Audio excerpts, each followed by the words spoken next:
So, hit me with a little bit, maybe 10 more seconds of some Sinatra. Because over the quarantine, I quarantined for 10 days. Yeah. And I did a little Mafia movie watching. So, I wanted you to set me up with the Italian man from Jersey himself. Those swinging sessions, which is right behind you. Yes. That's why I'm playing. Supposing I play this one. Supposing you do. That's the name of the song, by the way. Supposing. So, it's time for our segment. Yes. Rushmore. Ooh. We are going to do Rushmore Mafia movies. And we were talking about this yesterday when we were coming up with the idea to even do this. It should not be, this isn't going to be gangster movies or mob movies. Right. We would like to specifically stay with Italian mafia movies. And for you, sir? I will have the gabagool. What? I don't really know what that is. You know, gabagool.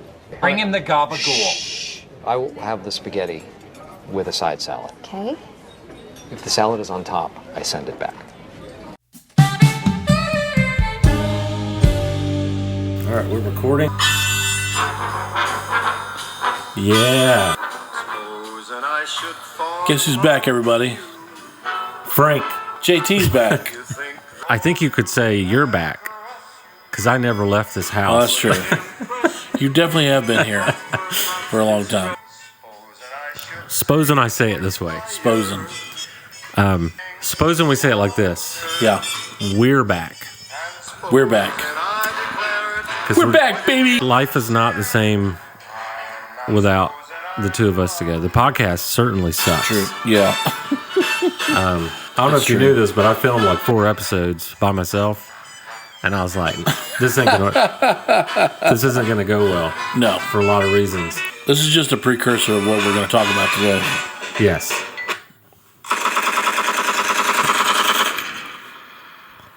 Mafia. Nice. So, yeah, we are back. We're so back. Yeah. Backstreet's back. All right. I was trying to think of it. Sorry. Your cadence was like, I was not expecting that. Mm-hmm. Is that your leg or is that? No, it's just your stool. Yeah. Your stool sample. I did soften it. So, speaking of stool softener. Right. Canon. Yes. We're not going to do the Canon ad yet. It's too early. No. But it's coming. You wait. We just wanted to shout out. But I said this last week. We had a best of episode. We did. I was heavily exposed to COVID. And I told you I was vaccinated, and we've said that Nate was vaccinated. And you were probably thinking, like, well, what's the big deal? What do you mean heavily exposed? I mean, my wife got it, which means COVID was all up in this house. Yeah. And I slept in the same room as her. Heavily exposed is the right term. Right. Now, she was vaccinated, but she was vaccinated back in, like, December. Because she's a nurse. Yeah. And so anyway, she's fine. She's at work today. Good. She had mild symptoms. There were a couple days that were rough, but not anything like what you've heard. Right. About like a normal case of COVID. Yeah. And today's day number 11. Yeah. No symptoms. Look at that. I mean, I'm still an idiot. Well, you're not immune to that. No. Nobody is. No. Let's just be real. Right. But I just want to say that is one heck of a testimonial for the vaccine. True. Like, I woke up in the middle of the night and I opened my eyes. Yeah. And my wife was breathing in my face. And I was like, well, I got it. And right. And I'm sure I might have, but there's different phases. There's like getting infected. Right. And then there's getting the disease itself. Yeah. And then there's having symptoms, and then there's having, whatever. So I'm sure I got somehow infected, but dude, nothing. Yeah. Nothing. All you were was just a carrier. Yeah. And with no symptoms, basically. Yeah. So. Yeah. Well, that's good. That's good she's back to work. Yeah. So that means we're back to work. Back to Twerk Ethic. Son. It's the name of this podcast. So. If you didn't know that. Now that we're back, we would like to welcome you to the 36th episode of the Twerk Ethic Show. I'm JT. Cooley. And we are a comedy podcast most of the time. Right. And a YouTube channel every bit of the time. Mm-hmm. And what I mean is, it's fair enough. We're funny most of the time. Right. And for those, we're on YouTube all the time. We're on YouTube all the time. Funny or not. Right. We're also on the podcast all the time. Right. It's just funny or not. Depending on the audience and the listener, we either hit or we miss on that joke. Right. And if you're listening and the joke missed, it's your fault. Yeah. It's your fault. You just don't understand. You can't. We're light years ahead of you. You can't comprehend light years. This level of intellect and comedic. I can't even continue. Yeah, I know. We are a comedy podcast and YouTube channel. And we're glad you're here. And it's like, and it's pretty smart comedy, Yeah. Fart noise. I'm not even going to put it. I'm not even going to put a fart noise in there. That's you saying it. Yeah. Which I think is funnier. But anyway, no, we have some clever moments. I think. Yeah. But now between the two of us, if it was just one of us, awful. No. It's awful. I wouldn't even listen to myself. It's like looking in a mirror. No thanks. Yeah. I see that every morning. Don't want to go there. No. Now that we're back, let's toast. A little bit of cheers. We got some monkey shoulder scotch. Welcome back, sir. It's good to be back. So, hit me with a little bit, maybe 10 more seconds of some Sinatra. Because over the quarantine, I quarantined for 10 days. Yeah. And I did a little Mafia movie watching. So I wanted you to set me up with the Italian man from Jersey himself. Hoboken. Who has claimed he has no ties to the Mafia. But all the reading I've done, yeah, he was there. Let me find that album that was on. Frank Sinatra was there. Those Swinging Sessions, which is right behind you. Yes. That's why I'm playing. Supposing I play this one. Supposing you do. That's the name of the song, by the way. Supposing. So, it's time for our segment. Yes. Rushmore. Ooh. We are going to do Rushmore Mafia movies. What's funny is I think most of them for me are the same director. And we were talking about this yesterday when we were coming up with the idea to even do this. We were talking about how it should not be, this isn't going to be gangster movies or mob movies. Right. We would like to specifically stay with Italian mafia movies. And for you, sir? I will have the gabagool. What? I don't really know what that is. Gabagool. Bring him the gabagool. I will have the spaghetti with a side salad. Okay. If the salad is on top, I send it back. Which is, hey, there's less of them. Sure. But me and you, I think, are way more fascinated with the Italian mafia. Just, of course. And maybe it's because of Mafioso Joe. Yeah. But it is what it is. Because no matter what, Italians, they're cool. They're cool. And really good food. Frank Sinatra. Yep. That's all you got to know. One of the best singer/entertainers Dean Martin to ever live. I hope to God he's Italian. Dean Martin. Yeah, pretty sure he is. I think so. Yeah. Yeah. Mafioso Joe from the Cigar Lounge. We have Yes. Mr. Scorsese himself, which is going to dominate both of our lists, probably. Yeah, probably. So we have a little bit more time than we would normally have for Rushmore. So, Yeah. We don't have to cut it too short. Yep. Do you have your list? No. Okay. But I can make it real quick. Okay. Got it. Are we doing any kind of order? I know there's 4, but are we going 1 to 4 or 4 to 1? I think I can do 4 to 1. Okay. Yeah. Why don't you go first? Okay. Now that you got your list. Number 4. Sorry. It'd be so funny if you're like, number 4, A Bug's Life. Yeah. Number 4 is Encino Man. Yeah. Body. Follow the weasel linkage. My number 4 is Ratatouille. Nice. No. Go ahead. What's your number 4? Number 4 is Casino. Scorsese. Yeah, absolutely. That's a good one. Now, granted, I've only seen it maybe twice. So, for me to quote the movie, that's not going to happen. Yeah. But I just remember being one of my favorites of all time. Yeah. So that's my number 4. So, well, I'll save this question till you name a few more. My number 4 is not a movie. Yeah. And I thought about this. Is this fair? I don't care if it's fair. My number 4 is The Sopranos.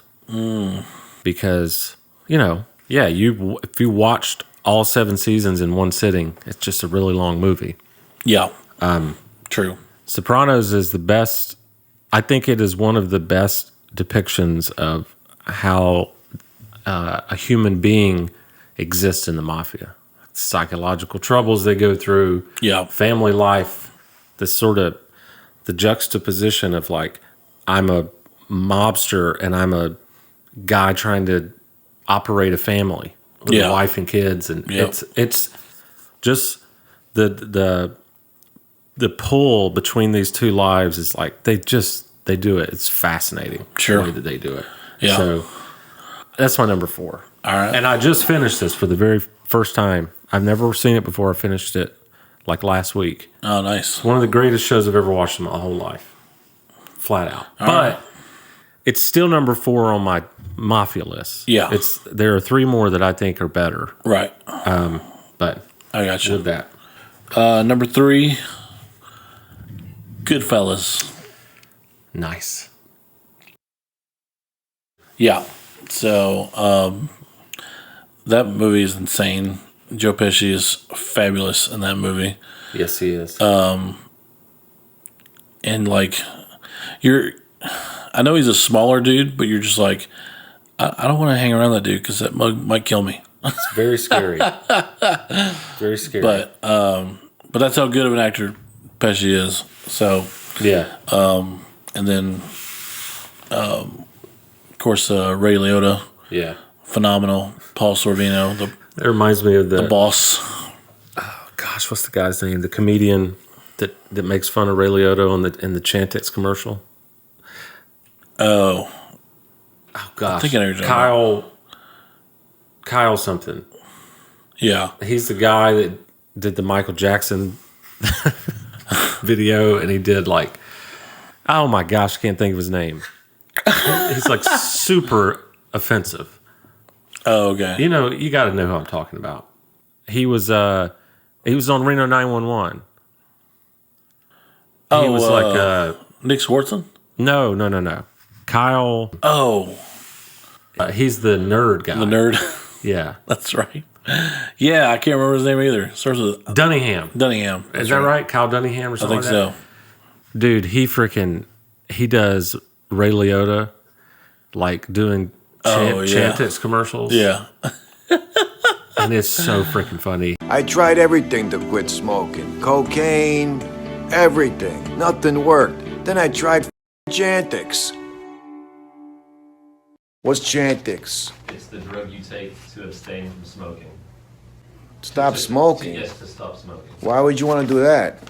Hey, I'm Ray, and I quit fucking smoking with fucking Chantix. So try Chantix. Ray. Yeah. You can't swear. I'm Ray, and I stopped smoking with fucking Chantix. So you should fucking get Chantix. Well, Ray. I'm just talking to myself. It's weird, you know.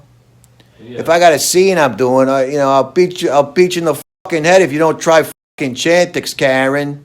That's how you sell a product. Can you not smoke it? Yeah, I can. I'm one of the greatest actors of all time. I can pretend I'm not smoking. Well, And then later you could CGI the cigarette out. What are we shooting? He's like still smoking the cigarettes, even though he's doing that.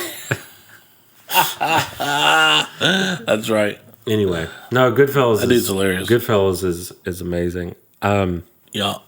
That's actually my number 2. Okay. My number 3 is The Irishman. Okay. And I just watched that 2 days ago. Nice. I'd like to point out that Casino, Goodfellas, and The Irishman, all Martin Scorsese. That's true. The dude knows how to make a mafia movie. Yeah. But The Irishman is about 3 hours and 20 minutes long. And it's got De Niro as the main character. It's got Joe Pesci. It's got Harvey Keitel. Al Pacino. It is an incredible movie. Yeah. It's incredible. So that's my number 3. I still need to watch it. I haven't watched it yet. So that's my number 3. And as we've already revealed, my number 2 is Goodfellas. Goodfellas. All right. So what is your number 2? Finding Nemo? Number 2, yes. Number 2 is Meteor Man. Which I thought was awesome when he was a kid because he picked up a book and he like instantly reads it by just holding the book. And he knows Kung Fu. And I'm just like, oh, this is going to be awesome. As a kid. Anyway, sorry. 3 Ninjas. Number 2, is actually the second part of a series, Godfather, Part 2. Wonder what your number 1 is. Yeah. It's more like 1B, to be honest with you. But that series is so good. But number 2, I like. Number 2, speaking of, we'll get to the canon ad in a second. But number 2. We've hyped this canon ad. Right. It better be good. The music in it is a little different. It's got a different medley for a younger Don Corleone. Yeah. Who is played by Robert De Niro. And like the melody is just so awesome, so beautiful, and but it's also kind of haunting, as it should be for a mafia movie such as that one. And that's it's a pretty long movie too. Yeah. I can't remember how the actual length it is, but it's a long movie. But top to bottom, one of the best movies ever made. Well, let's go ahead and reveal both of our number 1. All right. Which is Godfather. Part 1. Yeah. I follow this account now. I think his name is Michael Francis. It's like, I think that's his name. He was a captain in the Colombo family, which means he was super freaking high up in the mafia. For sure. And he got caught, did his time. He is now on YouTube, like spilling the beans, like telling you all the stuff, like what's real, what's not real. Wow. And he reviews a lot of these movies. Okay. And like what's real, not real from the movies? yeah. Oh, nice. and like what he can relate to, and wow, like he interviews some people that one I would have put on here too that I recently saw that I think deserves a honorable mention is A Bronx Tale. That junk was good, dude. Yeah. And I saw Gotti. This was 1996 about John Gotti. John Gotti. That was really, really good. Yeah. But when you talk about The Godfather, this guy, Michael Franzese, the guy, he was saying that he was interviewing Chaz Palminteri, which is the guy I showed you yesterday, the picture of. That's the he's Sonny in A Bronx Tale. Okay. And he was talking about, he's like, dude, before The Godfather, no one kissed each other. Huh. They're like in the Italian culture, like The Godfather. Oh, yeah. The Godfather made already existing members of the mob. Yeah. They started being more dignified. So like before The Godfather, they were a lot more rough around the edges, and then after The Godfather, they were wearing suits and they were more proper and dignified. And then they were kissing each other on the cheeks and all that stuff. And I was like, that's incredible that a film can have that much of an impact. Oh my gosh, on the real world. Yeah, you know what I mean. Yeah, but I remember like watching it because I mean, obviously I didn't watch it until later in life because rated R, all that stuff. It's not something Mother Cooley would have approved of. Yeah, and plus I wouldn't understand it as a kid anyway. Yeah. So, but I remember watching it later in life and just being like, first of all, it was one of the greatest movies ever. And Brando is just, oh, dude. It's almost hard to watch because he's so freaking good. Yeah. Like his acting is just breathtaking. So good. Anyway. But who didn't agree with that was Frank Sinatra. I know. I read about that in the book. Because he tried out for that, or wanted to try out for that role, and they gave it to Marlon Brando, and he was just like, he was so upset. And the thing is like Frank would have done an okay job. Yeah. He's got the class. Right. But he didn't have he's not enough bad guy. No. Like, he's not a mob boss. No. You know what I'm saying? Right. He's cool as hell. It's like hardly anyone cooler than Frank Sinatra. Yeah. But I think that he would have played that part too cool. Yeah. And that would have been just over the top. And people would just been like, it's just Frank. Yeah. Which is cool in itself. I was just looking at the waveform. Okay, looks like we're okay. Well, let us back to it. Let us know if you agree. And let us know if there are some Mafia movies that we should be watching. Yes. Because I know there's plenty that I haven't seen. Yeah. And I think a lot of the Italian Mafia movies are probably less known. So let us know which ones we should watch. Sure. Because we both really, really like it. And The Sopranos movie is coming out in October. That would probably get added to this list, assuming that it's good. Right. But one thing that I wanted to talk about, because it's coming up on Saturday, is 9/11. And I know this when you're listening, it actually has already happened. So this is being released on Tuesday, the 12th or the 14th? Yeah. So when we're talking about this, it's about to happen. But when you're listening right now, it's already happened. Right. So we just wanted to honor that and respect it. Sure. And 20th anniversary too. Kind of contribute to the fact of never forgetting. Yes. Which, by the way, if this is the first time you thought about it and it's Tuesday the 14th, you forgot. And wow. Anyway. I can hear the American flag just dropping in sadness. But me and you and most of the world did not forget. No. Our flag is full tilt. Yes. I can remember. God, dude. Sorry. Oh, my God. Wow. Anyway. Oh. This.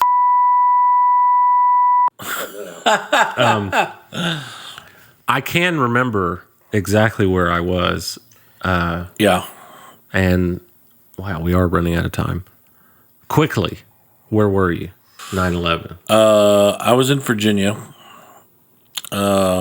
just outside of Roanoke, in a town called Salem. And believe it or not, I didn't know anything was going on because I was watching, for the very first time, Silence of the Lambs. Creepy as hell movie. Yeah. Yeah. But then my mom texted me, and all it says was, "Are you watching the news? We are at war." And I was like, "Oh, what?" So obviously I turned the DVD off, and I'm sure as fire I was like, what's happening?" And I think I had just turned it on when just after the second building was struck, second tower. So both of them were on fire. And then they started showing a replay of it. And then I was like, how serious is this? So I turned on ESPN, and they were showing the same thing because, I mean, it was ABC too at the time. So I was like, this is on ESPN. I was like, this is a game changer. This is, well, pun intended, but because it's on ESPN. But I was like, this is some serious stuff. And so immediately I was just like, I'm going to be called up to service because, because being my, hearing from my grandfather, he signed me up for selective services a couple years before that. And because he used to be in the Army, so he was like, I'm going to take my grandson to get selective services. I was like, yeah, all right, whatever. I'm not made for the military, but I'll go. So I was worried about that a little bit, but then I was like, well, if they need me, sure, why not? Because I was pretty mad at the enemy at the time, like everybody was. And so I remember just driving over to the church where my dad worked, and so just kind of hung out with him, and then for a little bit, and then called a friend, Brian Rotenberry, who was my high school friend, and we went downtown just to go eat lunch, and it was on the news down there, so we were talking about it and just kind of like trying to figure this stuff out. We're just like, what in the world is going on? So it was a surreal day, and that day, most beautiful day ever. Yeah.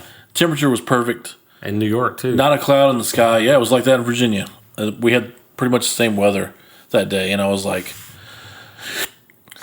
man, this would be a great day if this crap wasn't happening, obviously. Yeah. And because it was like, I wanted to be in such a good mood because the weather was nice, but all this stuff was happening, so it was impossible. And so I just felt, for the families, for the victims, and especially like the fire department and NYPD and all those guys. I was just like, they just did their duty. They were supposed to do they did what they were supposed to do, and lost their lives from it. Yeah.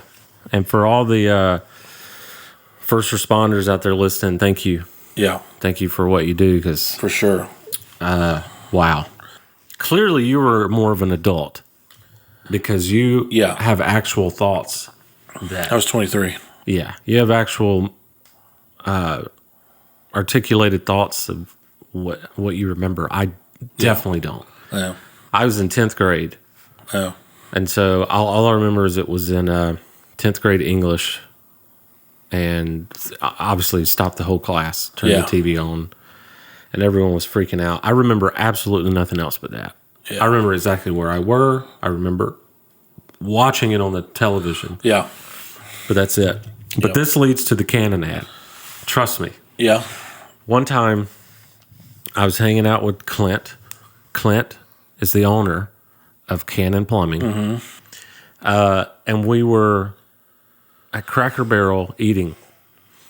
And we were talking about how all of the friends that we were starting to acquire were younger and younger. And he looks at me. He looks at me and he goes, Jeremy, I just want to meet a girl who remembers 9/11. It was meet a girl or meet a friend or something. And That's I was like, the cutoff point. Yeah. God, that was so funny. And so anyway, that right there will show you not only is Cannon Plumbing legit. Yeah. He's funny. Yeah. He's all get out. For sure. And he's the best. Yeah. We've said this a million times. Absolutely. And we don't lie. No. At least not on the show. No. I mean, he's a certified plumber, so we're not lying about that either. Why would we lie about that? Why would we lie? And if you want to know more, pull out your laptop. Yeah. Pull up Google. Yeah. Then pull up not Google, which is just the URL search bar at the top, and Safari. Type in Cannon Plumbing. Yeah. You could go to Lycos, Dog Pile. Kayak. Oh, man. Go to Juno. Cannon Plumbing. Yeah. LLC.edu. Just kidding. .com. Yeah. What's funny about this, though, my wife does not remember 9/11. She remembers, I asked her, I said, what do you remember about that day? Anything? She said, yeah, I remember holding my mom's hand and walking home from kindergarten. And I was like, yeah, we got an age gap here.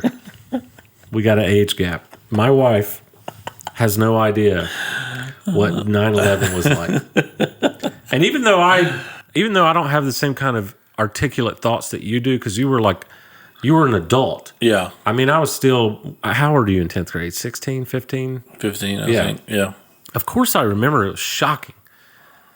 And I remember exactly where I was. But I don't remember how I felt.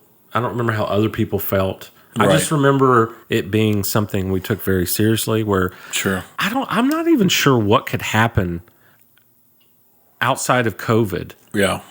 that would be so memorable, because the news is just everywhere all the time. Like, it's like if 100 people get shot, I might not even hear about it, because I don't read the news hardly anymore. I read it once a week. But it's just, there's just news everywhere, and things get lost. Yeah. But 9/11 was like, dude. Oh, yeah. It was our Pearl Harbor. It was our Pearl Harbor. Yeah. And I think COVID is kind of that too. Yeah. Because that affected the whole planet. Sure. And it's still affecting us. Yeah. But I remember thinking, like, a couple years ago, I'm like, what could happen? What could happen that 20 years from now we'll still be talking about? Yeah.